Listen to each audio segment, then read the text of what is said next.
بسم الله الرحمن الرحيم. ألف لام ميم. ذلك الكتاب لا ريب فيه هدى للمتقين الذين يؤمنون بالغيب ويقيمون الصلاة ومما رزقناهم ينفقون والذين يؤمنون بما أنزل إليك وما أنزل من قبلك وبالآخرة هم يوقنون أولئك على هدى من ربهم وأولئك هم المفلحون. إن الذين كفروا سواء عليهم أأنذرتهم أم لم تنذرهم لا يؤمنون. ختم الله على قلوبهم وعلى سمعهم وعلى أبصارهم غشاوة ولهم عذاب عظيم. ومن الناس من يقول آمنا بالله وباليوم الآخر وما هم بمؤمنين يخادعون الله والذين آمنوا وما يخدعون إلا أنفسهم وما يشعرون. في قلوبهم مرض فزادهم الله مرضا ولهم عذاب أليم بما كانوا يكذبون. وإذا قيل لهم لا تفسدوا في الأرض قالوا إنما نحن مصلحون. ألا إنهم هم المفسدون ولكن لا يشعرون. وإذا قيل لهم آمنوا كما آمن الناس قالوا أنؤمن كما آمن السفهاء ألا إنهم هم السفهاء ولكن لا يعلمون. وإذا لقوا الذين آمنوا قالوا آمنا وإذا خلوا إلى شياطينهم قالوا إنا معكم إنما نحن مستهزئون. الله يستهزئ بهم ويمدهم في طغيانهم يعمهون. أولئك الذين اشتروا الضلالة بالهدى فما ربحت تجارتهم وما كانوا مهتدين. مثلهم كمثل الذي استوقد نارا فلما أضاءت ما حوله ذهب الله بنورهم وتركهم في ظلمات لا يبصرون. صم بكم عمي فهم لا يرجعون. أو كصيب من السماء فيه ظلمات ورعد وبرق يجعلون أصابعهم في آذانهم من الصواعق حذر الموت والله محيط بالكافرين. يكاد البرق يخطف أبصارهم كلما أضاء لهم مشوا فيه وإذا أظلم عليهم قاموا ولو شاء الله لذهب بسمعهم وأبصارهم إن الله على كل شيء قدير. يا أيها الناس الناس اعبدوا ربكم الذي خلقكم والذين من قبلكم لعلكم تتقون الذي جعل لكم الأرض فراشا والسماء بناء وأنزل من السماء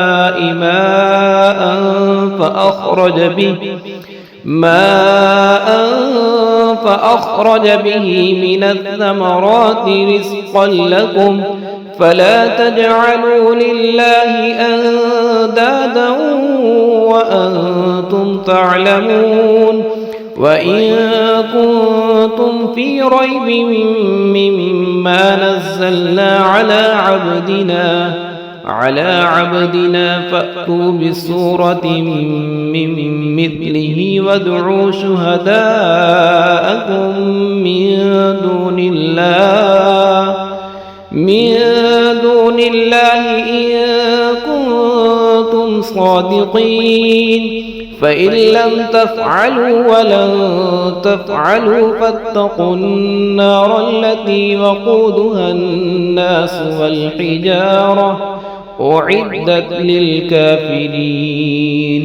وبشر الذين آمنوا وعملوا الصالحات أن لهم جنات تجري من تحتها الأنهار كلما رزقوا منها من ثمرة رزقا قالوا هذا الذي رزقنا من قبل وأتوا به متشابها ولهم فيها أزواج مطهرة وهم فيها خالدون إن الله لا يستحيي أن يضرب مثلا ما بعوضة فما فوقها فأما الذين آمنوا فيعلمون أنه الحق من ربهم وأما الذين كفروا فيقولون ماذا أراد الله بهذا مثلا يضل به كثيرا ويهدي به كثيرا وما يضل به إلا الفاسقين الذين ينقضون عهد الله من بعد ميثاقه ويقطعون ما أمر الله به أن يوصل ويفسدون في الأرض أولئك هم الخاسرون كيف تكفرون بالله وكنتم أمواتا فأحياكم ثم يميتكم ثم يحييكم ثم إليه ترجعون هو الذي خلق لكم ما في الأرض جميعا ثم استوى إلى السماء فسواهن 7 سماوات وهو بكل شيء عليم وإذ قال ربك للملائكة إني جاعل في الأرض خليفة قالوا أتجعل فيها من يفسد فيها ويسفك الدماء ونحن نسبح بحمدك ونقدس لك قال إني أعلم ما لا تعلمون وعلم آدم الأسماء كلها ثم عرضهم على الملائكة فقال أنبئوني بأسماء هؤلاء إن كنتم صادقين قالوا سبحانك لا علم لنا إلا ما علمتنا إنك أنت العليم الحكيم قال يا آدم أنبئهم بأسمائهم فلما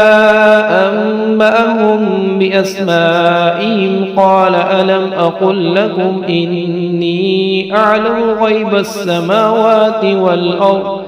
غيب السماوات والأرض وأعلم ما تبدون وما كنتم تكتمون وإذ قلنا للملائكة اسجدوا لآدم فسجدوا إلا إبليس أبى واستكبر وكان من الكافرين وقلنا يا آدم اسكن أنت وزوجك الجنة وكلا منها رغدا حيث شئتما ولا تقربا هذه الشجرة فتكونا من الظالمين فأزلهما الشيطان عنها فأخرجهما مما كانا فيه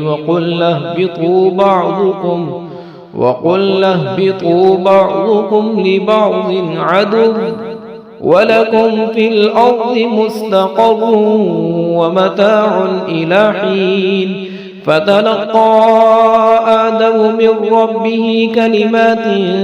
فتاب عليه إنه هو التواب الرحيم قلنا اهبطوا منها جميعا فإما يأتينكم مني هدى فمن تبع هداي فلا خوف عليهم ولا هم يحزنون والذين كفروا وكذبوا بآياتنا أولئك أصحاب النار هم فيها خالدون يا بني إسرائيل اذكروا نعمتي التي أنعمت عليكم وأوفوا بعهدي أوف بعهدكم وإياي فارهبون وآمنوا بما أنزلت مصدقا لما معكم ولا تكونوا أول كافر به ولا تشتروا بآياتي ثمنا قليلا وإياي فاتقون ولا تلبسوا الحق بالباطل وتكتموا الحق وأنتم تعلمون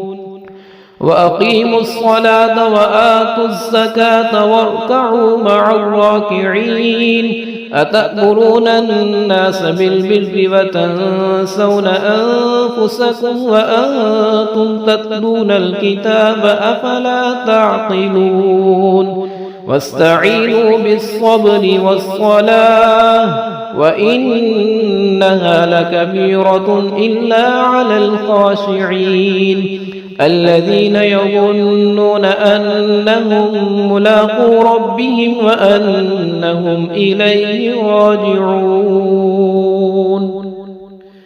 يا بني إسرائيل اذكروا نعمتي التي أنعمت عليكم وأني فضلتكم على العالمين واتقوا يوما لا تجزي نفس عن نفس شيئا ولا يقبل منها شفاعة ولا يؤخذ منها عدل ولا هم ينصرون وإذ نجيناكم من آل فرعون يسومونكم سوء العذاب يذبحون أبناءكم ويستحيون نساءكم وفي ذلكم بلاء من ربكم عظيم وإذ فرقنا بكم البحر فأنجيناكم وأغرقنا آل فرعون وأنتم تنظرون وإذ واعدنا موسى 40 ليلة ثم اتخذتم العجل من بعده وأنتم ظالمون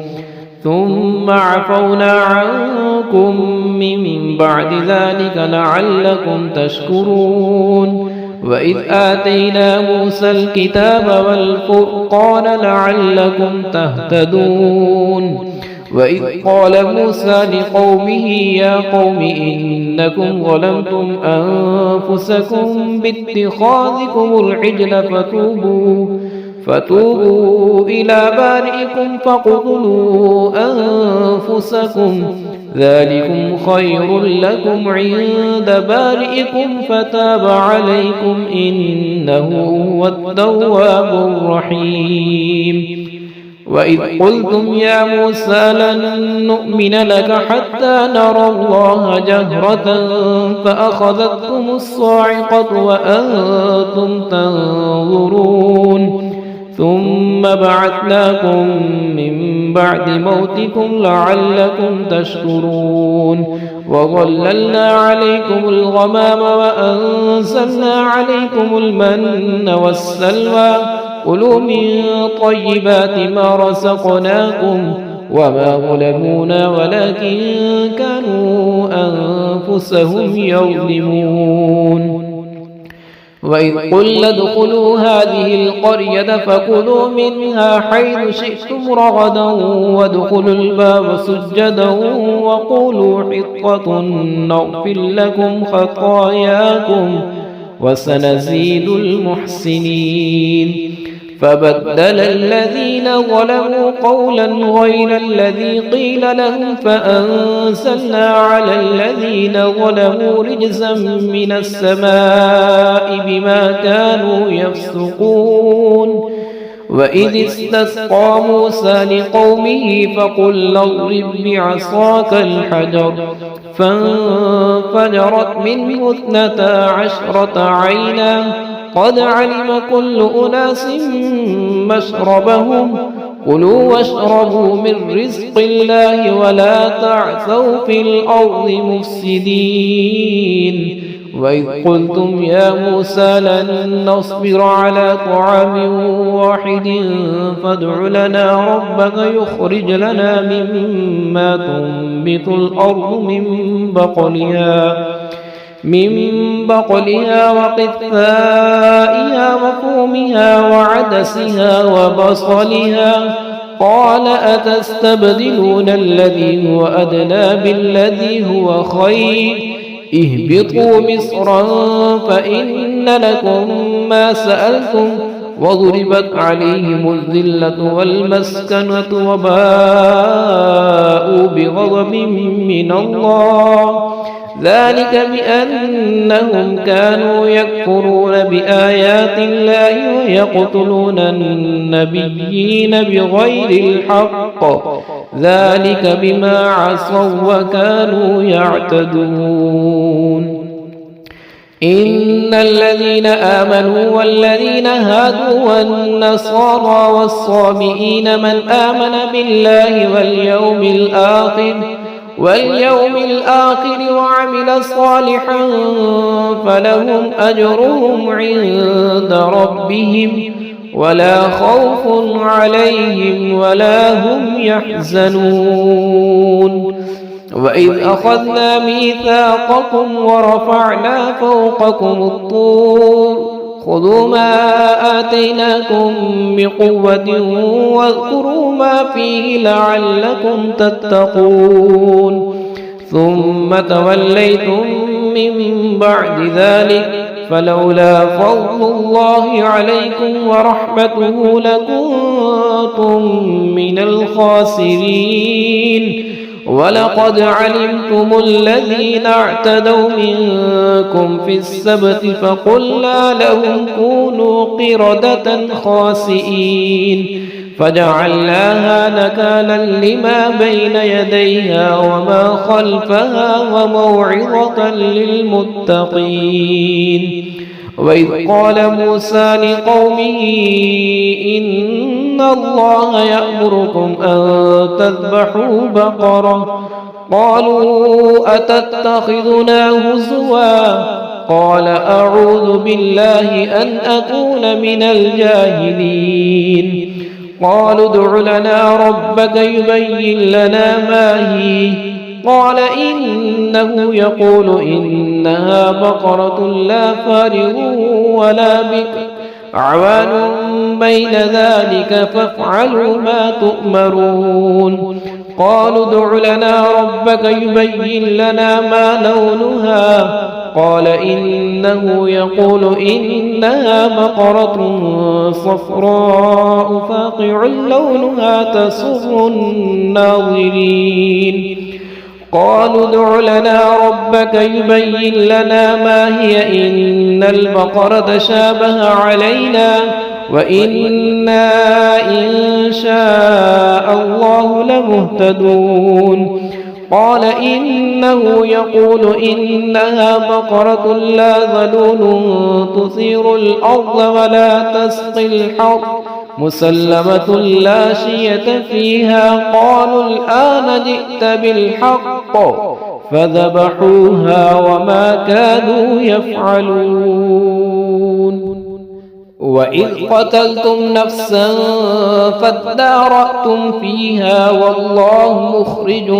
ما كنتم تكتمون فقلنا اضربوه ببعضها كذلك يحيي الله الموتى ويريكم آياته لعلكم تعقلون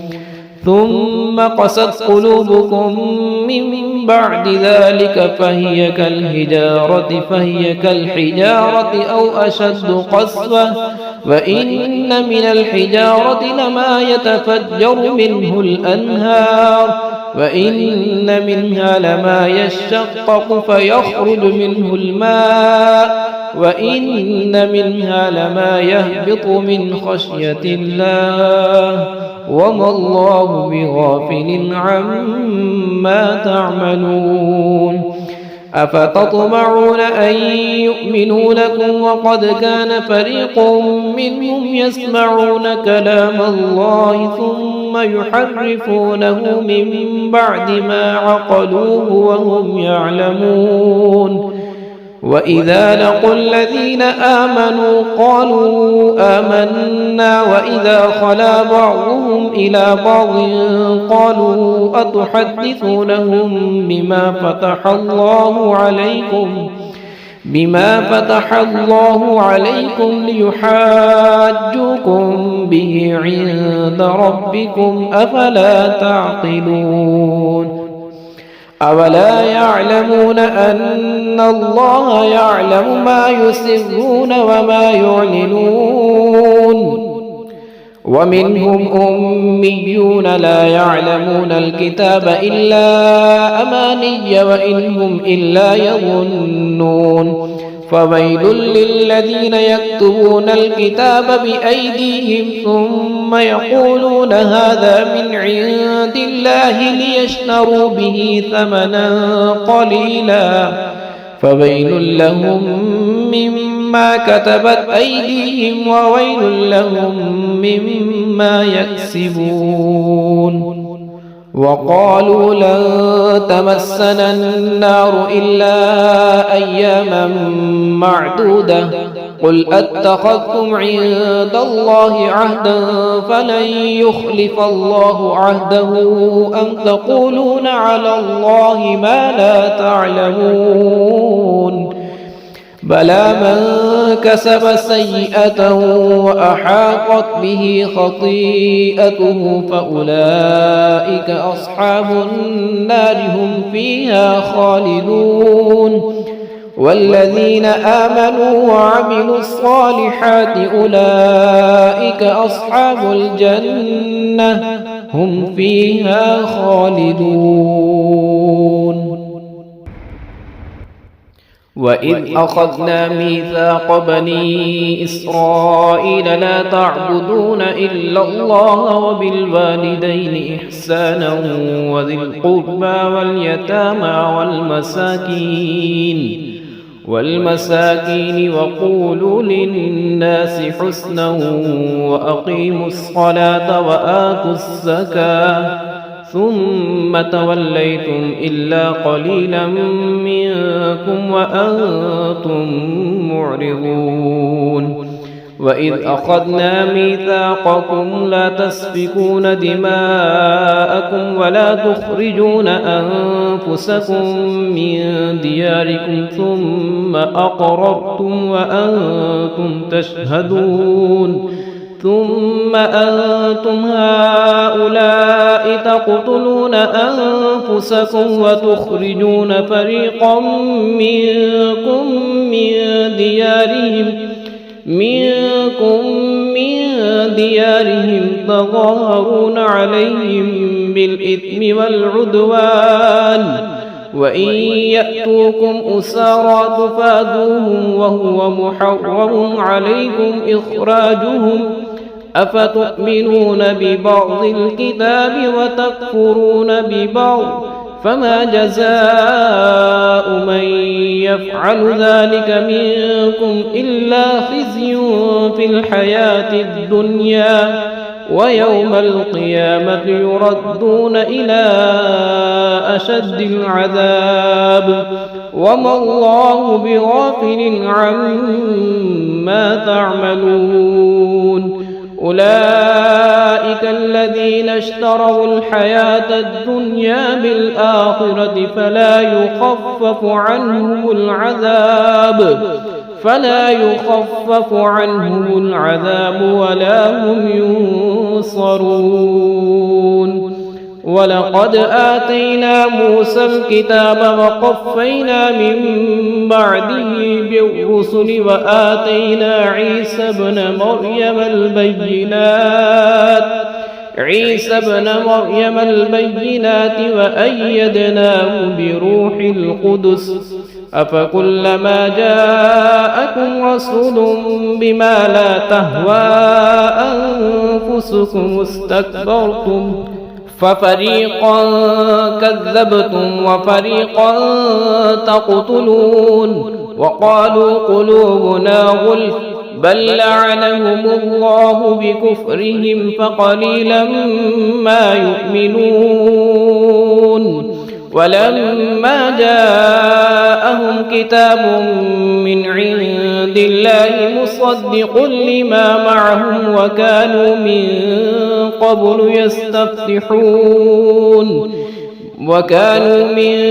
قبل يستفتحون على الذين كفروا فلما جاءهم ما عرفوا كفروا به فلعنة الله على الكافرين بئس ما اشتروا به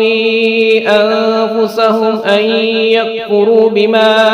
أنزل الله بغيا أن ينزل الله من فضله على من يشاء من عباده فباءوا بغضب على غضب وللكافرين عذاب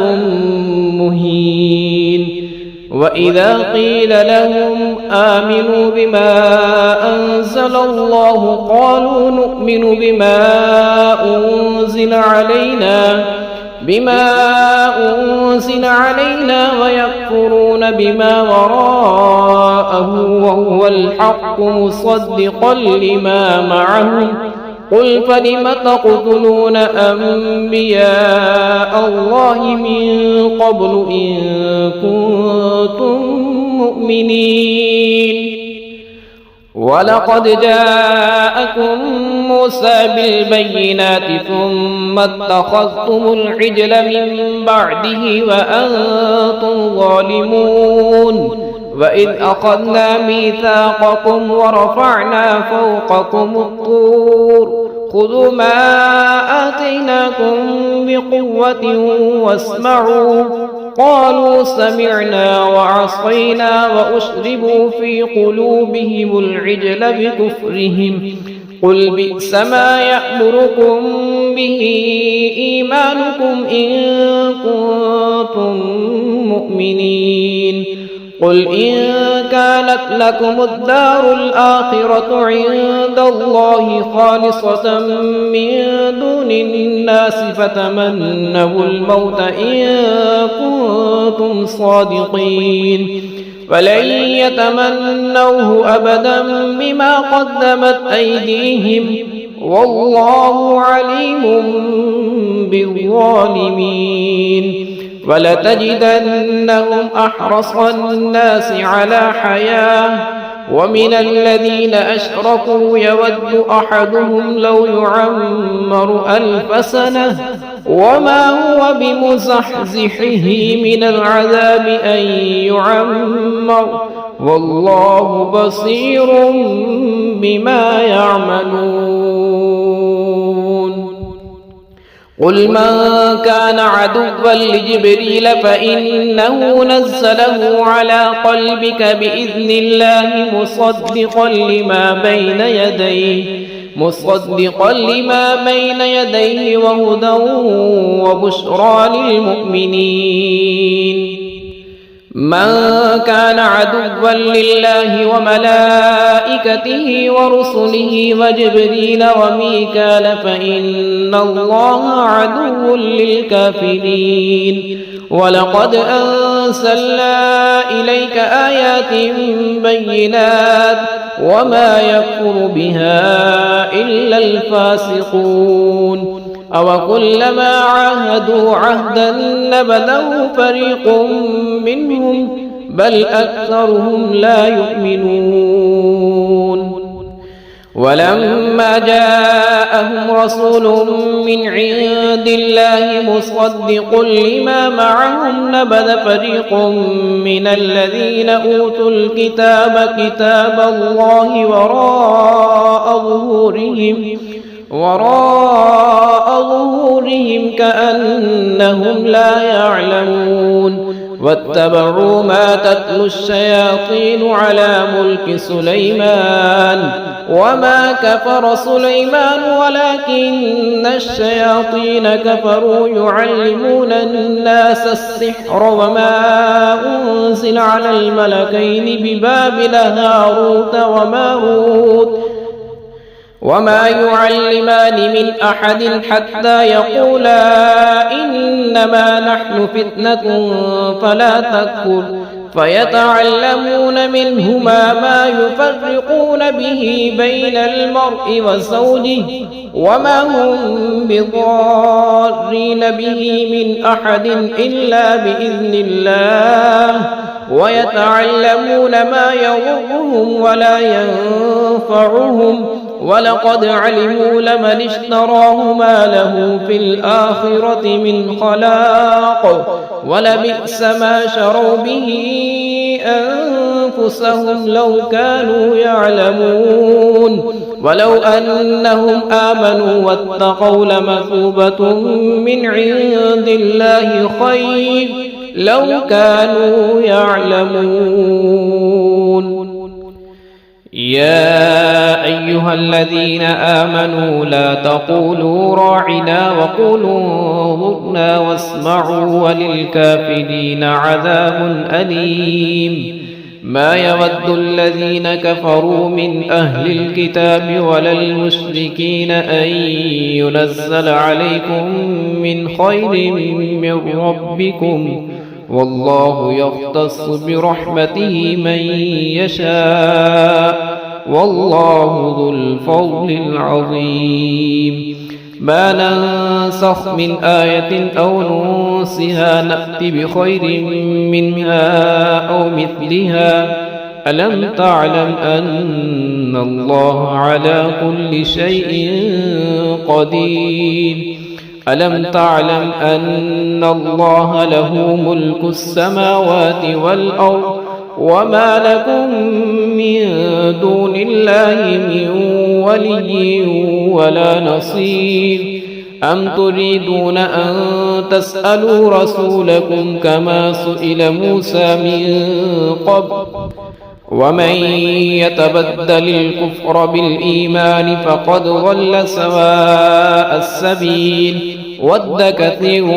من أهل الكتاب لو يردونكم من بعد إيمانكم كفارا حسدا من عند أنفسهم من بعد ما تبين لهم الحق فاعفوا واصفحوا حتى يأتي الله بأمره إن الله على كل شيء قدير. وأقيموا الصلاة وآتوا الزكاة وما تقدموا لأنفسكم من خير تجدوه عند الله إن الله بما تعملون بصير. وقالوا لن يدخل الجنة إلا من كان هودا أو نصارى تلك أمانيهم قل هاتوا برهانكم إن كنتم صادقين بلى من أسلم وجهه لله وهو محسن فله أجره عند ربه ولا خوف عليهم ولا هم يحزنون وقالت اليهود ليست النصارى على شيء وقالت النصارى ليست اليهود على شيء وهم يتلون الكتاب كذلك قال الذين لا يعلمون مثل قولهم فالله يحكم بينهم يوم القيامة فيما كانوا فيه يختلفون ومن أظلم ممن منع مساجد الله أن يذكر فيها اسمه وسعى في خرابها أولئك ما كان لهم أن يدخلوها إلا خائفين لهم في الدنيا خزي ولهم في الآخرة عذاب عظيم ولله المشرق والمغرب فأينما تولوا فثم وجه الله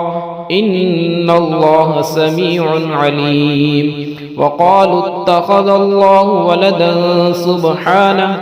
بل له ما في السماوات والأرض كل له قانتون بديع السماوات والأرض وإذا قضى أمرا فإنما يقول له كن فيكون وقال الذين لا يعلمون لولا يكلمنا الله أو تأتينا آية قد كذلك قال الذين من قبلهم مثل قولهم تشابهت قلوبهم قد بينا الآيات لقوم يوقنون إنا أرسلناك بالحق بشيرا ونذيرا ولا تسأل عن أصحاب الجحيم ولن ترضى عنك اليهود ولا النصارى حتى تتبع ملتهم قل إن هدى الله هو الهدى ولئن اتبعت أهواءهم بعد الذي جاءك من العلم ما لك من الله من ولي ولا نصير الذين آتيناهم الكتاب يتلونه حق تلاوته أولئك يؤمنون به ومن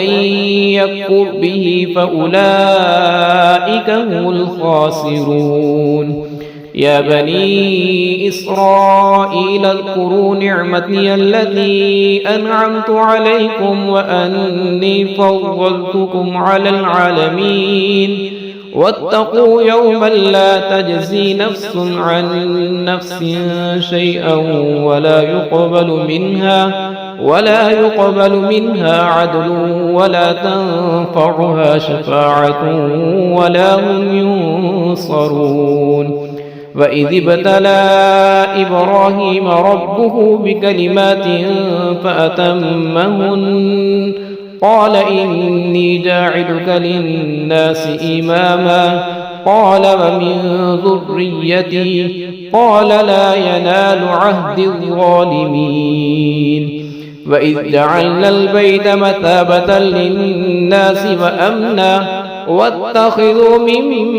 مقام إبراهيم مصلى وعهدنا إلى إبراهيم وإسماعيل أن طهر بيتي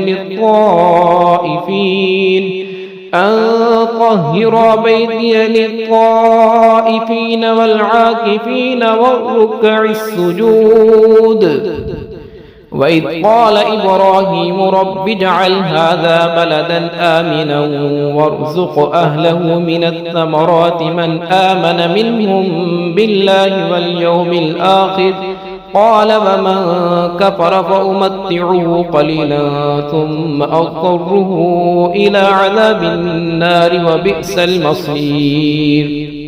وإذ يرفع إبراهيم القواعد من البيت وإسماعيل ربنا تقبل منا إنك أنت السميع العليم ربنا واجعلنا مسلمين لك ومن ذريتنا أمة مسلمة لك وأرنا مناسكنا وتب علينا إنك أنت التواب الرحيم ربنا وابعث فيهم رسولا منهم يتلو عليهم آياتك ويعلمهم الكتاب والحكمة ويزكيهم إنك أنت العزيز الحكيم ومن يرغب عن ملة إبراهيم إلا من سفه نفسه ولقد اصطفيناه في الدنيا وإنه في الآخرة لمن الصالحين إذ قال له ربه أسلم قال أسلمت لرب العالمين ووصى بها إبراهيم بنيه ويعقوب يا بني إن الله اصطفى لكم الدين فلا تموتن إلا وأنتم مسلمون أم كنتم شهداء إذ حضر يعقوب الموت إذ قال لبنيه ما تعبدون من بعدي قالوا نعبد إلهك وإله آبائك إبراهيم وإسماعيل وإسحاق إلها واحدا ونحن له مسلمون تلك أمة قد خلت لها ما كسبت ولكم ما كسبتم ولا تسألون عما كانوا يعملون وقالوا كونوا هودا أو نصارى تهتدوا قل بل ملة إبراهيم حنيفا وما كان من المشركين قولوا آمنا بالله وما أنزل إلينا وما أنزل من قبل قولوا آمنا بالله وما أنزل إلينا وما أنزل إلى إبراهيم وإسماعيل وإسحاق ويعقوب والأسباط وما أوتي موسى وعيسى وما أوتي النبيون من ربهم لا نفرق بين أحد منهم ونحن له مسلمون فإن آمنوا بمثل ما آمنتم به فقد اهتدوا وإن تولوا فإنما هم في شقاق فسيكفيكهم الله وهو السميع العليم صبغة الله ومن أحسن من الله صبغة ونحن له عابدون قل أتحاجوننا في الله وهو ربنا وربكم ولنا أعمالنا ولكم أعمالكم ونحن له مخلصون أم تقولون إن إبراهيم وإسماعيل وإسحاق ويعقوب والأسباط كانوا هودا أو نصارى قل أأنتم أعلم أم الله ومن أظلم ممن كتم شهادة عنده من الله وما الله بغافل عما تعملون تلك أمة قد خلت لها ما كسبت ولكم ما كسبتم ولا تسألون عما كانوا يعملون سيقول السفهاء من الناس ما ولاهم عن قبلتهم التي كانوا عليها قل لله المشرق والمغرب يهدي من يشاء إلى صراط مستقيم. وكذلك جعلناكم أمة وسطا لتكونوا شهداء على الناس ويكون الرسول عليكم شهيدا. وما جعلنا القبلة التي كنت عليها إلا لنعلم من يتبع الرسول ممن ينقلب على عقبيه وإن كانت لكبيرة إلا على الذين هدى الله وما كان الله ليضيع إيمانكم إن الله بالناس لرؤوف رحيم. قد نرى تقلب وجهك في السماء فلنولينك قبلة ترضاها فول وجهك شطر المسجد الحرام وحيث ما كنتم فولوا وجوهكم شطره وإن الذين أوتوا الكتاب ليعلمون أنه الحق من ربهم وما الله بغافل عما يعملون. ولئن أتيت الذين أوتوا الكتاب بكل آية ما تبعوا قبلتك وما أنت بتابع قبلتهم وما بعضهم بتابع قبلة بعض ولئن اتبعت أهواءهم من بعد ما جاءك من العلم إنك إذا لمن الظالمين. الذين آتيناهم الكتاب يعرفونه كما يعرفون أبناءهم وإن فريقا منهم ليكتمون الحق وهم يعلمون. الحق من ربك فلا تكونن من الممترين ولكل وجهة هو موليها فاستبقوا الخيرات أينما تكونوا يأتي بكم الله جميعا إن الله على كل شيء قدير. ومن حيث خرجت فول وجهك شطر المسجد الحرام وإنه للحق من ربك وما الله بغافل عما تعملون. ومن حيث خرجت فول وجهك شطر المسجد الحرام وحيث ما كنتم فولوا وجوهكم شطره لئلا يكون للناس عليكم حجة إلا الذين ظلموا منهم فلا تخشوهم واخشوني ولأتم نعمتي عليكم ولعلكم تهتدون. كما أرسلنا فيكم رسولا منكم يتلو عليكم آياتنا ويزكيكم ويعلمكم الكتاب والحكمة ويعلمكم ما لم تكونوا تعلمون. فاذكروني أذكركم واشكروا لي ولا تكفرون. يا أيها الذين آمنوا استعينوا بالصبر والصلاة إن الله مع الصابرين. ولا تقولوا لمن يقتل في سبيل الله أموات بل أحياء ولكن لا تشعرون. ولنبلونكم بشيء من الخوف والجوع ونقص من الأموال والأنفس والثمرات وبشر الصابرين الذين إذا أصابتهم مصيبة قالوا إنا لله وإنا إليه راجعون. أولئك عليهم صلوات من ربهم ورحمة وأولئك هم المهتدون. إن الصفا والمروة من شعائر الله فمن حج البيت أو اعتمر فلا جناح عليه أن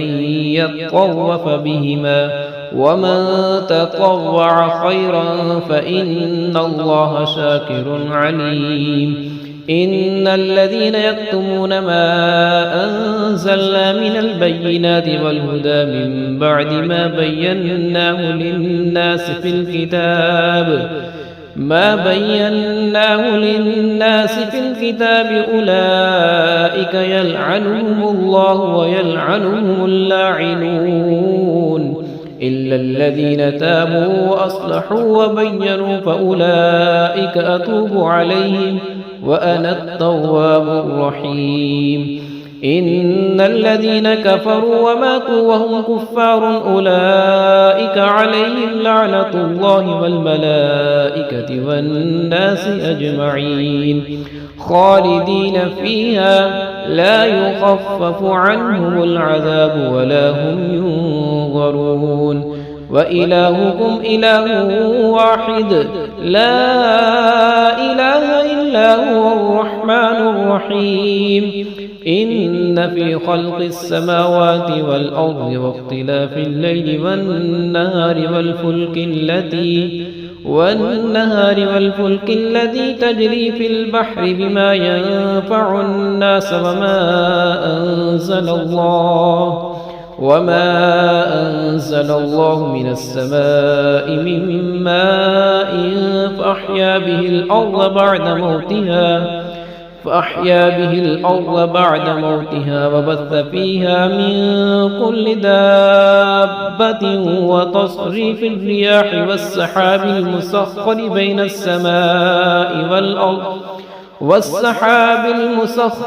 السماء والأرض لآيات لقوم يعقلون ومن الناس من يتخذ من دون الله أندادا يحبونهم كحب الله والذين معه أشد حبا لله ولو يرى الذين ظلموا إذ يرون العذاب أن القوة لله جميعا وأن الله شديد العذاب إذ تبرأ الذين اتبعوا من الذين اتبعوا ورأوا العذاب وتقطعت بهم الأسباب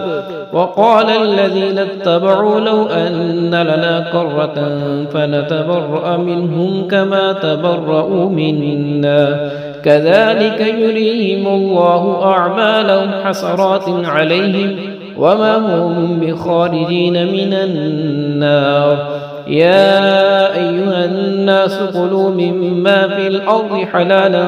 طيبا ولا تتبعوا خطوات الشيطان إنه لكم عدو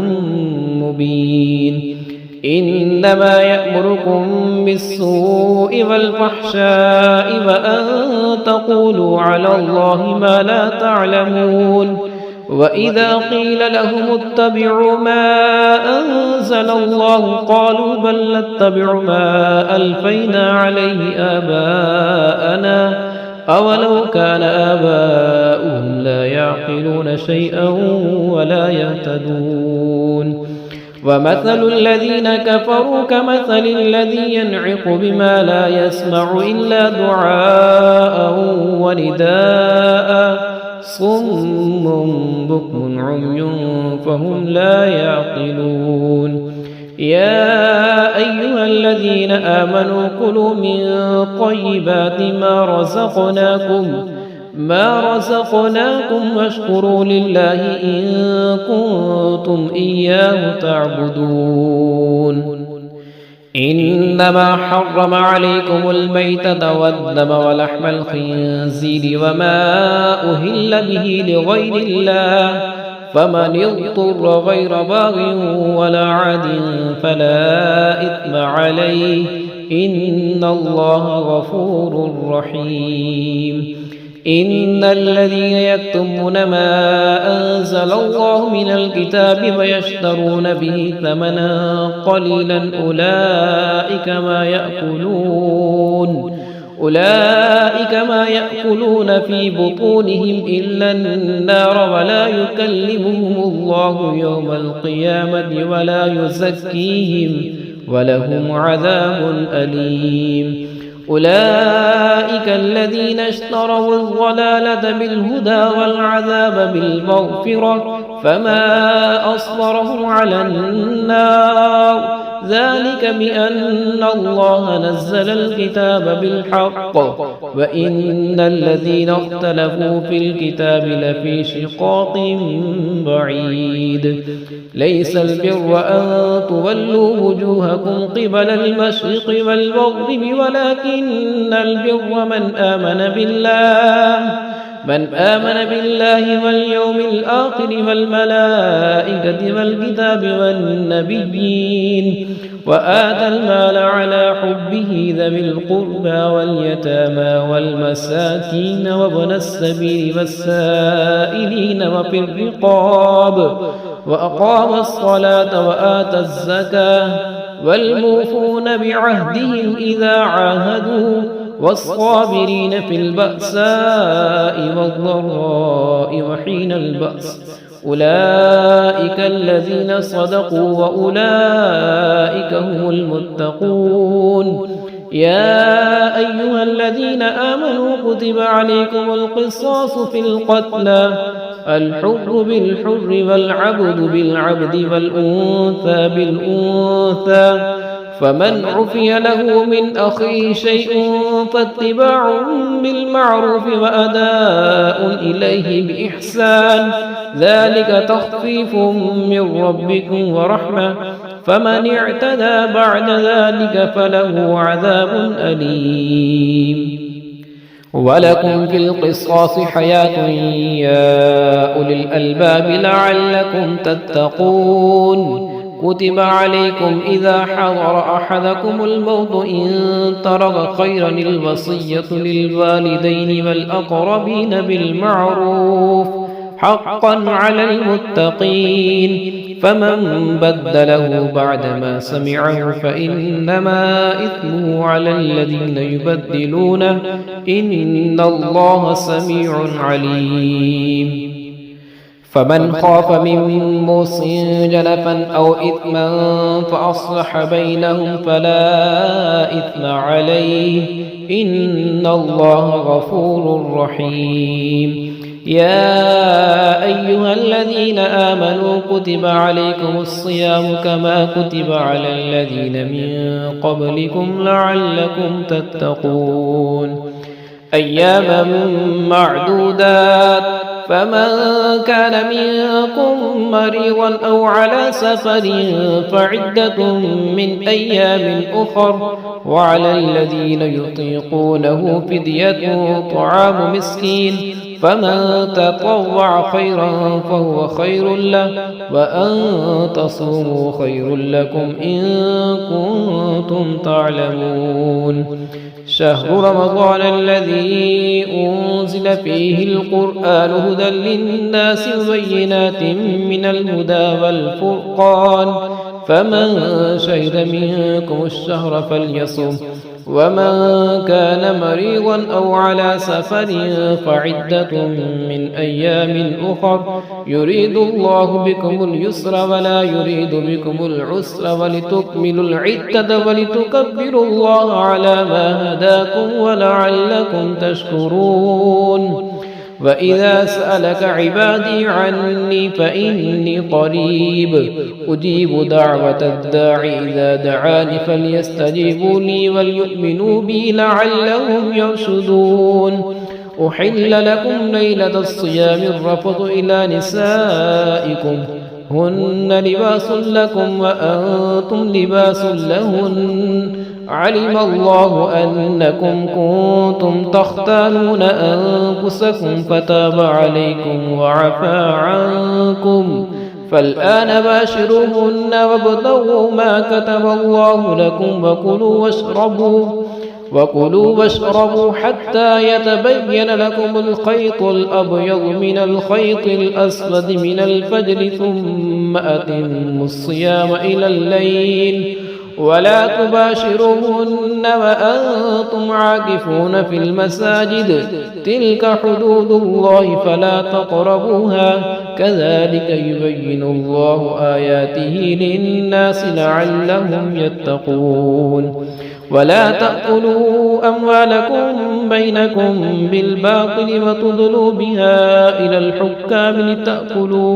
لتأكلوا فريقا من أموال الناس بالإثم وأنتم تعلمون يسألونك عن الأهلة قل هي مواقيت للناس والحج وليس البر بأن تأتوا البيوت من ظهورها ولكن البر من اتقى وأتوا البيوت من أبوابها واتقوا الله لعلكم تفلحون وقاتلوا في سبيل الله الذين يقاتلونكم ولا تعتدوا إن الله لا يحب المعتدين وقتلوهم حيث ثقفتموهم وأخرجوهم من حيث أخرجوكم والفتنة أشد من القتل ولا تقاتلوهم عند المسجد الحرام حتى يقاتلوكم فيه فإن قاتلوكم فاقتلوهم كذلك جزاء الكافرين فإن انتهوا فإن الله غفور رحيم وقاتلوهم حتى لا تكون فتنة ويكون الدين لله فإن انتهوا فلا عدوان إلا على الظالمين الشهر الحرام بالشهر الحرام والحرمات قصاص فمن اعتدى عليكم فاعتدوا عليه بمثل ما اعتدى عليكم واتقوا الله واعلموا أن الله مع المتقين وأنفقوا في سبيل الله ولا تلقوا بأيديكم إلى التهلكة وأحسنوا إن الله يحب المحسنين وأتموا الحج والعمرة لله فإن أحصرتم فما استيسر من الهدي ولا تحلقوا رؤوسكم حتى يبلغ الهدي محله فمن كان منكم مريضا أو به أذى من رأسه ففدية من صيام أو صدقة أو نسك فإذا أمنتم فمن تمتع بالعمرة إلى الحج فما استيسر من الهدي فمن لم يجد فصيام 3 أيام في الحج و7 إذا رجعتم تلك 10 كاملة ذلك لمن لم يكن أهله حاضر المسجد الحرام واتقوا الله واعلموا أن الله شديد العقاب الحج أشهر معلومات فمن فرض فيهن الحج فلا رفث ولا فسوق ولا جدال في الحج وما تفعلوا من خير يعلمه الله وتزودوا فإن خير الزاد التقوى واتقون يا أولي الألباب ليس عليكم جناح أن تبتغوا فضلا من ربكم فإذا أفضتم من عرفات فاذكروا الله عند المشعر الحرام واذكروه كما هداكم وإن كنتم من قبله لمن الضالين ثم أفيضوا من حيث أفاض الناس واستغفروا الله إن الله غفور رحيم فإذا قضيتم مناسككم فاذكروا الله كذكركم آباءكم أو أشد ذكرا فمن الناس من يقول ربنا آتنا في الدنيا وما له في الآخرة من خلاق ومنهم من يقول ربنا آتنا في الدنيا حسنة وفي الآخرة حسنة وقنا عذاب النار أولئك لهم نصيب مما كسبوا والله سريع الحساب واذكروا الله في أيام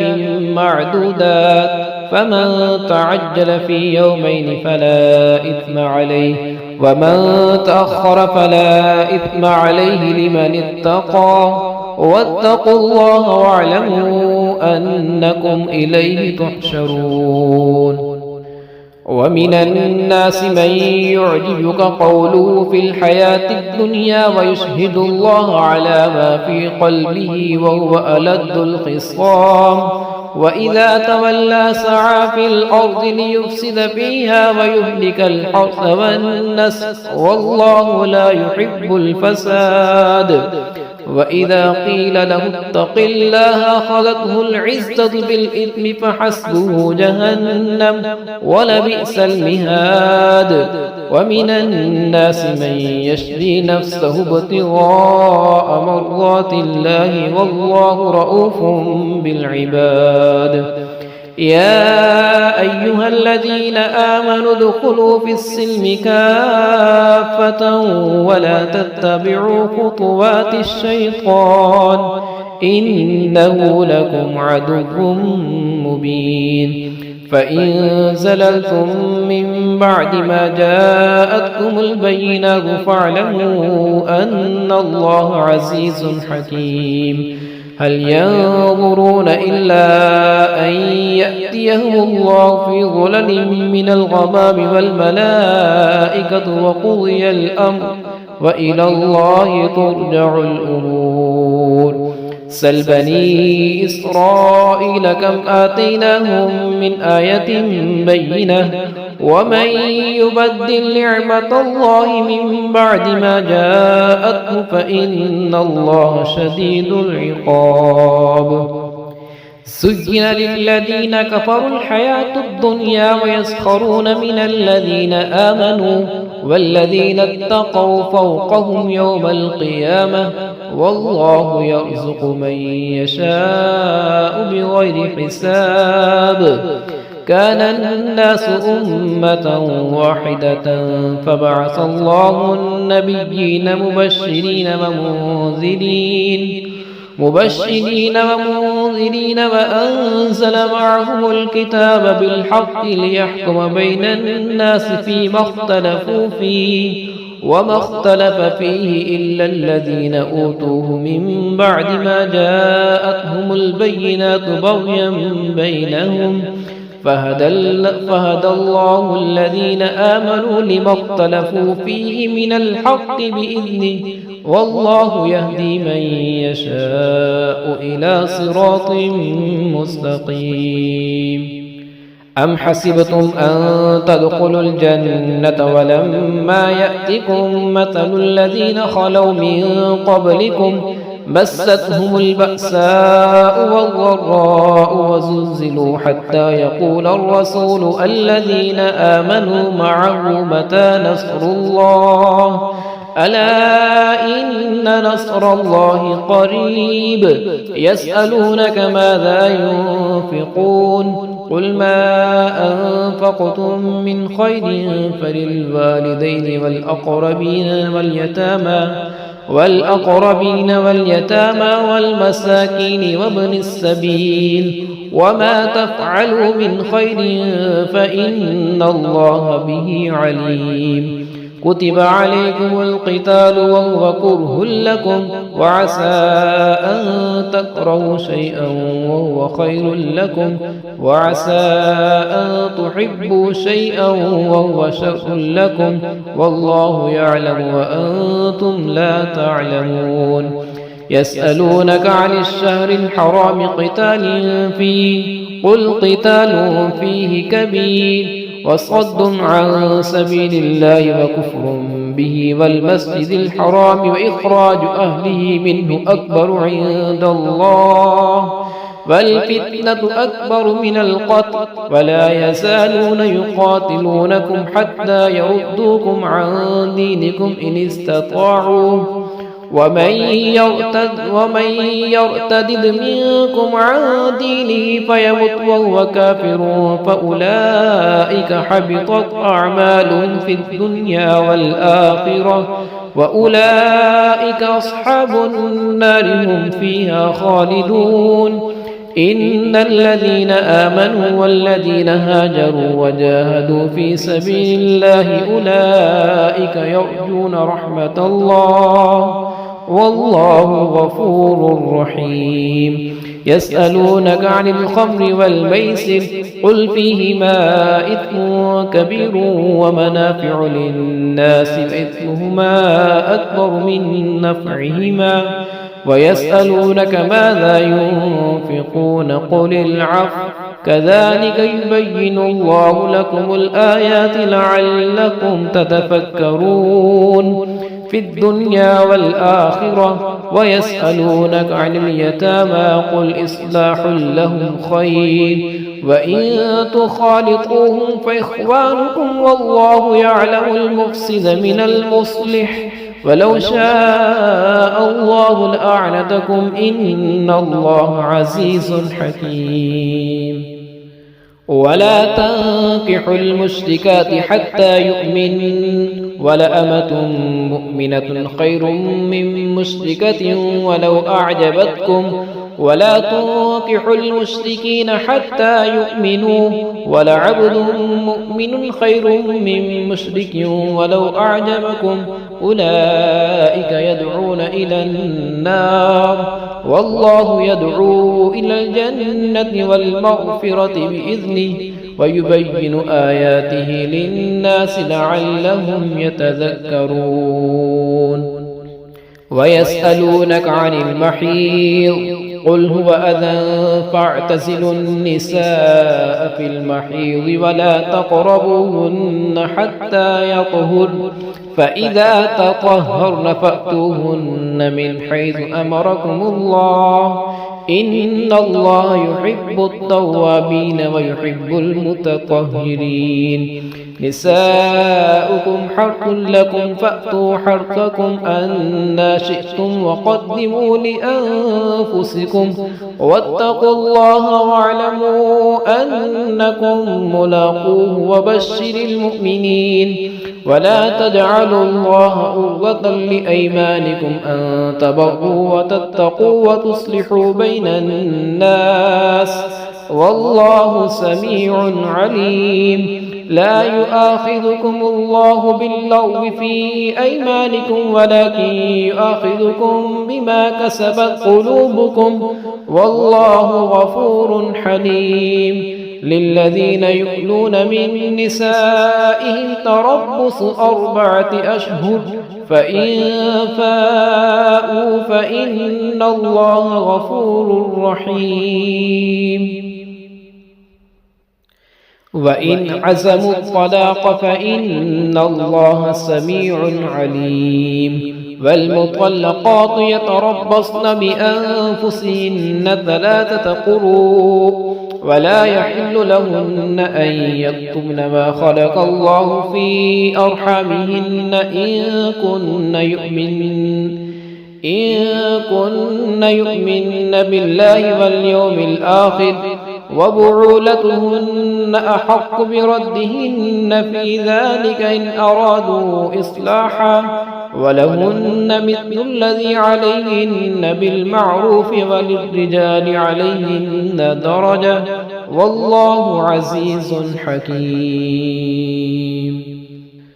الطلاق 2 فإمساك بمعروف أو تسريح بإحسان ولا يحل لكم أن تأخذوا مما آتيتموهن شيئا إلا أن يخافا ألا يقيما حدود الله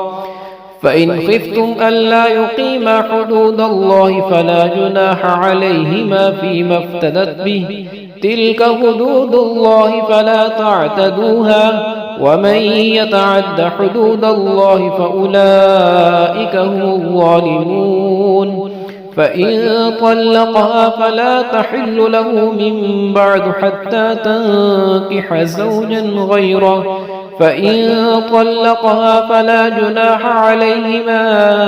أن يتراجعا إن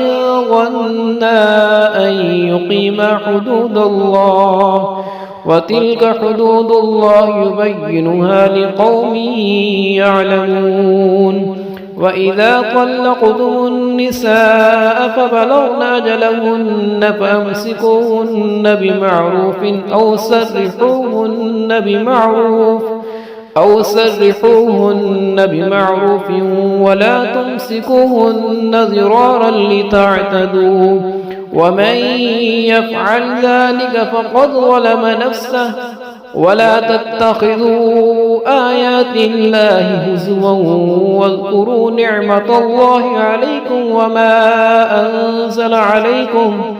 وما أنزل عليكم من الكتاب والحكمة يعظكم به، واتقوا الله واعلموا أن الله بكل شيء عليم. وإذا طلقتم النساء فبلغن أجلهن فلا تعضلوهن أن ينكحن أزواجهن إذا تراضوا بينهم بالمعروف، ذلك يوعظ به من كان منكم يؤمن بالله واليوم الآخر، ذلكم أزكى لكم وأطهر، والله يعلم وأنتم لا تعلمون. والوالدات يرضعن أولادهن حولين كاملين لمن أراد أن يتم الرضاعة، وعلى المولود له رزقهن وكسوتهن بالمعروف، لا تكلف نفس إلا وسعها، لا تضار والدة بولدها ولا مولود له بولده، وعلى الوارث مثل ذلك. فإن أرادا فصالا عن تراض منهما وتشاور فلا جناح عليهما. وإن أردتم أن تسترضعوا أولادكم فلا جناح عليكم إذا سلمتم ما آتيتم بالمعروف، واتقوا الله واعلموا أن الله بما تعملون بصير. والذين يتوفون منكم ويذرون أزواجا يتربصن بأنفسهن 4 أشهر وعشرا، فإذا بلغن أجلهن فلا جناح عليكم فيما فعلن في أنفسهن بالمعروف، والله بما تعملون خبير. ولا جناح عليكم فيما عرضتم به من خطبة النساء أو أكننتم في أنفسكم، علم الله أنكم ستذكرونهن ولكن لا تواعدوهن سرا إلا أن تقولوا قولا معروفا، ولا تعزموا عقدة النكاح حتى يبلغ الكتاب أجله، واعلموا أن الله يعلم ما في أنفسكم فاحذروه، واعلموا أن الله غفور حليم. لا جناح عليكم إن طلقتم النساء ما لم تمسوهن أو تفرضوا لهن فريضة، ومتعوهن على الموسع قدره وعلى المقتر قدره متاعا بالمعروف حقا على المحسنين. وإن طلقتموهن من قبل أن تمسوهن وقد فرضتم لهن فريضة فنصف ما فرضتم إلا أن يعفون أو يعفو الذي بيده عقدة النكاح، وأن تعفوا أقرب للتقوى، ولا تنسوا الفضل بينكم، إن الله بما تعملون بصير حافظوا على الصلوات والصلاة الوسطى وقوموا لله قانتين فإن خفتم فرجالا أو ركبانا فإذا أمنتم فاذكروا الله كما علمكم ما لم تكونوا تعلمون والذين يتوفون منكم ويذرون أزواجا وصية لأزواجهم متاعا إلى الحول غير إخراج فإن خرجن فلا جناح عليكم فيما فعلن في أنفسهن من معروف والله عزيز حكيم وللمطلقات متاع بالمعروف حقا على المتقين كذلك يبين الله لكم آياته لعلكم تعقلون ألم تر إلى الذين خرجوا من ديارهم وهم ألوف حذر الموت فقال لهم الله موتوا ثم أحياهم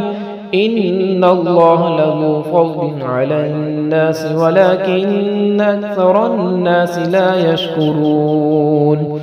وقاتلوا في سبيل الله واعلموا أن الله سميع عليم من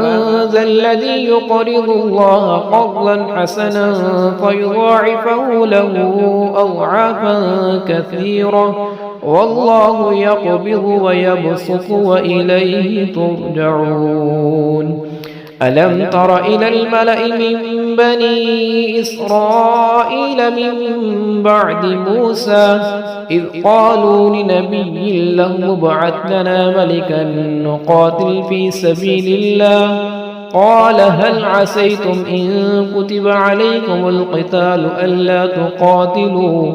قالوا وما لنا ألا نقاتل في سبيل الله وقد أخرجنا من ديارنا وأبنائنا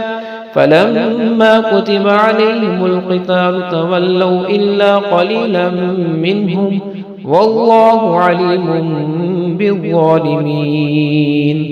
وقال لهم نبيهم إن الله قد بعث لكم طالوت ملكا قالوا أنى يكون له الملك علينا ونحن أحق بالملك منه ولم يؤت سعة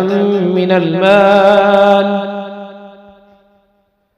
قال إن الله اصطفاه عليكم وزاده بسطة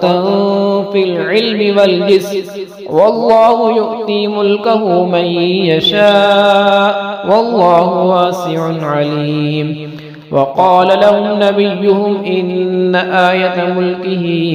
أن يأتيكم التابوت فيه سكينة من ربكم وبقية مما ترك آل موسى وآل هارون تحمله الملائكة إن في ذلك لآية لكم إن كنتم مؤمنين فلما فصل طالوت بالجنود قال إن الله مبتليكم بنهر فمن شرب منه فليس مني ومن لم يطعمه فإنه مني إلا من اغترف غرفة بيده فشربوا منه إلا قليلا منهم فلما جاوزه هو والذين آمنوا معه قالوا لا طاقة لنا اليوم بجالوت وجنوده قال الذين يظنون أنهم ملاقوا الله كم من فئة قليلة غلبت فئة كثيرة بإذن الله والله مع الصابرين فلما برزوا لجالوت وجنوده قالوا ربنا أفرغ علينا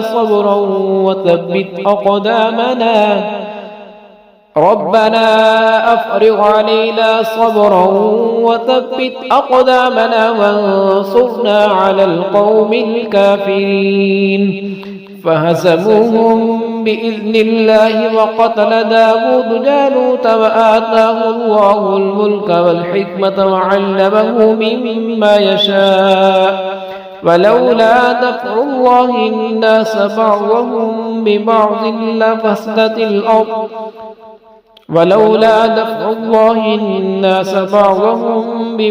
لفسدت الأرض ولكن الله ذو فضل على العالمين تلك آيات الله نتلوها عليك بالحق وإنك لمن المرسلين تلك الرسل فضلنا بعضهم على بعض منهم من كلم الله ورفع بعضهم درجات وآتينا عيسى ابن مريم البينات وأيدناه بروح القدس ولو شاء الله ما اقتتل الذين من بعدهم من بعد ما جاءتهم البينات ولكن اختلفوا فمنهم من آمن ومنهم من كفر ولو شاء الله ما اقتتلوا ولكن الله يفعل ما يريد يا أيها الذين آمنوا أنفقوا مما رزقناكم من قبل أن يأتي يوم لا بيع فيه ولا خلة ولا شفاعة والكافرون هم الظالمون الله لا إله إلا هو الحي القيوم لا تأخذه سنة ولا نوم له ما في السماوات وما في الأرض من ذا الذي يشفع عنده إلا بإذنه يعلم ما بين أيديهم وما خلفهم ولا يحيطون بشيء من علمه إلا بما شاء وسع كرسيه السماوات والأرض ولا يؤوده حفظهما وهو العلي العظيم لا إكراه في الدين قد تبين الرشد من الغي فمن يكفر بالطاغوت ويؤمن بالله فقد استمسك بالعروة الوثقى لا انفصام لها والله سميع عليم الله ولي الذين آمنوا يخرجهم من الظلمات إلى النور والذين كفروا أولياؤهم الطاغوت يخرجونهم من النور إلى الظلمات أولئك أصحاب النار هم فيها خالدون ألم تر إلى الذي حاج إبراهيم في ربه أن آتاه الله الملك إذ قال إبراهيم ربي الذي يحيي ويميت قال أنا أحيي وأميت قال إبراهيم فإن الله يأتي بالشمس من المشرق فأت بها من المغرب فبهت الذي كفر والله لا يهدي القوم الظالمين أو كالذي مر على قرية وهي خاوية على عروشها قال أنى يحيي هذه الله بعد موتها فأماته الله 100 عام ثم بعثه قال كم لبثت قال لبثت يوما أو بعض يوم قال بل لبثت 100 عام فانظر إلى طعامك وشرابك لم يتسنه وانظر إلى حمارك ولنجعلك آية للناس فانظر إلى العظام كيف ننشزها ثم نكسوها لحما فلما تبين له قال أعلم أن الله على كل شيء قدير. وإذ قال إبراهيم رب أرني كيف تحيي الموتى قال أولم تؤمن قال بلى ولكن ليطمئن قلبي قال فخذ 4 من الطير فصرهن إليك ثم اجعل على كل جبل منهن جزءا ثم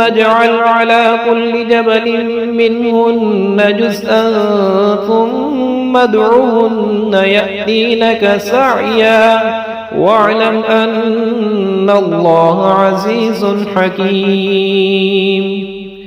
مثل الذين ينفقون أموالهم في سبيل الله كمثل حبة أنبتت 7 سنابل في كل سنبلة 100 حبة والله يضاعف لمن يشاء والله واسع عليم. الذين ينفقون أموالهم في سبيل الله ثم لا يتبعون ما أنفقوا منا ولا أذى لهم أجرهم عند ربهم ولا خوف عليهم ولا هم يحزنون. قول معروف ومغفرة خير من صدقة يتبعها أذى والله غني حليم. يا أيها الذين آمنوا لا تبطلوا صدقاتكم بالمن والأذى كالذي ينفق ماله رئاء الناس ولا يؤمن بالله واليوم الآخر فمثله كمثل صفوان عليه تراب فأصابه وابل فتركه صلدا لا يقدرون على شيء مما كسبوا والله لا يهدي القوم الكافرين. ومثل الذين ينفقون أموالهم ابتغاء مرضات الله وتثبيتا من أنفسهم كمثل جنة بربوة أصابها وابل فآتت أكلها ضعفين فإن لم يصبها وابل فطل والله بما تعملون بصير. أيود أحدكم أن تكون له جنة من نخيل وأعناب تجري من تحتها الأنهار له فيها من كل الثمرات وأصابه الكبر وله ذرية ضعفاء فأصابها إعصار فيه نار فاحترقت كذلك يبين الله لكم الآيات لعلكم تتفكرون. يا أيها الذين آمنوا أنفقوا من طيبات ما كسبتم ومما أخرجنا لكم من الأرض ولا تيمموا الخبيث منه تنفقون ولستم بآخذيه إلا أن تغمضوا فيه واعلموا أن الله غني حميد. الشيطان يعدكم الفقر ويأمركم بالفحشاء والله يعدكم مغفرة منه وفضلا والله واسع عليم. يؤتي الحكمة من يشاء ومن يؤت الحكمة فقد أوتي خيرا كثيرا وما يذكر إلا أولو الألباب. وما أنفقتم من نفقة أو نذرتم من نذر فإن الله يعلمه وما للظالمين من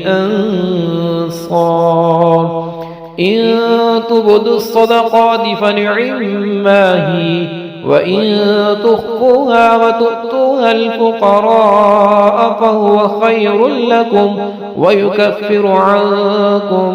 من سيئاتكم والله بما تعملون خبير ليس عليك هداهم ولكن الله يهدي من يشاء وما تنفقوا من خير فلأنفسكم وما تنفقون إلا ابتغاء وجه الله وما تنفقوا من خير يوفى إليكم وأنتم لا تظلمون للفقراء الذين أحصروا في سبيل الله لا يستطيعون ضربا في الأرض يحسبهم الجاهل أغنياء من التعفف تعرفهم بسيماهم لا يسألون الناس إلحافا وما تنفقوا من خير فإن الله به عليم الذين ينفقون أموالهم بالليل والنهار سرا وعلانية فلهم أجرهم عند ربهم ولا خوف عليهم ولا هم يحزنون الذين يأكلون الربا لا يقومون إلا كما يقوم الذي يتخبطه الشيطان من المس ذلك بأنهم قالوا إنما البيع مثل الربا وأحل الله البيع وحرم الربا فمن جاءه موعظة من ربه فانتهى فله ما سلف وأمره إلى الله ومن عاد فأولئك أصحاب النار هم فيها خالدون يمحق الله الربا ويؤتي الصدقات والله لا يحب كل كفار أثيم إن الذين آمنوا وعملوا الصالحات وأقاموا الصلاة وآتوا الزكاة لهم أجرهم عند ربهم ولا خوف عليهم ولا هم يحزنون يا أيها الذين آمنوا اتقوا الله وذروا ما بقي من الربا إن كنتم مؤمنين فإن لم تفعلوا فأذنوا بحرب من الله ورسوله وإن تبتم فلكم رؤوس أموالكم لا تظلمون ولا تظلمون وإن كان ذو عسرة فنظرة إلى ميسرة وأن تصدقوا خير لكم إن كنتم تعلمون واتقوا يوما ترجعون فيه إلى الله ثم توفى كل نفس ما كسبت وهم لا يظلمون يا أيها الذين آمنوا إذا تداينتم بدين إلى أجل مسمى فاكتبوه وليكتب بينكم كاتب بالعدل ولا يأب كاتب أن يكتب كما علمه الله فليكتب وليملل الذي عليه الحق وليتق الله ربه ولا يبخس منه شيئا فإن كان الذي عليه الحق سفيها أو ضعيفا أو لا يستطيع أن يمل هو فليملل وليه بالعدل واستشهدوا شهيدين من رجالكم فإن لم يكونا رجلين فرجل وامرأتان ممن ترضون من الشهداء أن تضل إحداهما فتذكر إحداهما الأخرى ولا يأبى الشهداء إذا ما دعوا ولا تسأموا أن تكتبوه صغيرا أو كبيرا إلى أجله ذلكم أقسط عند الله وأقوم للشهادة وأدنى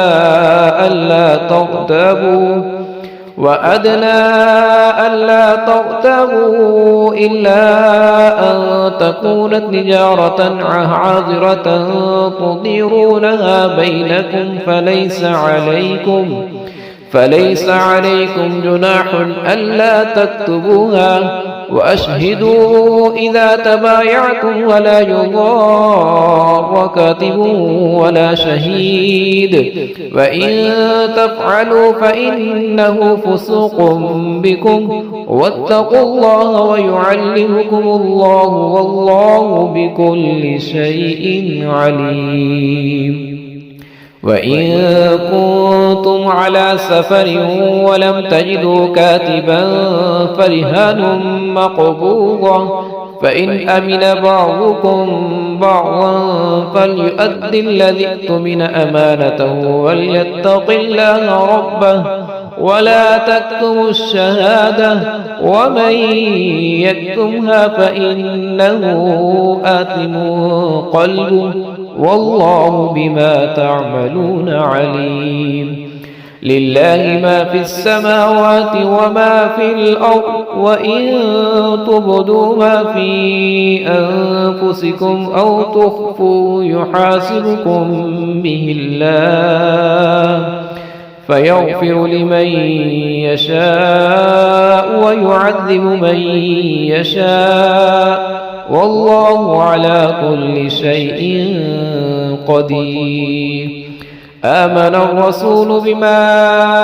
أنزل إليه من ربه والمؤمنون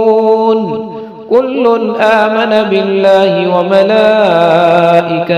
وكتبه ورسله لا نفرق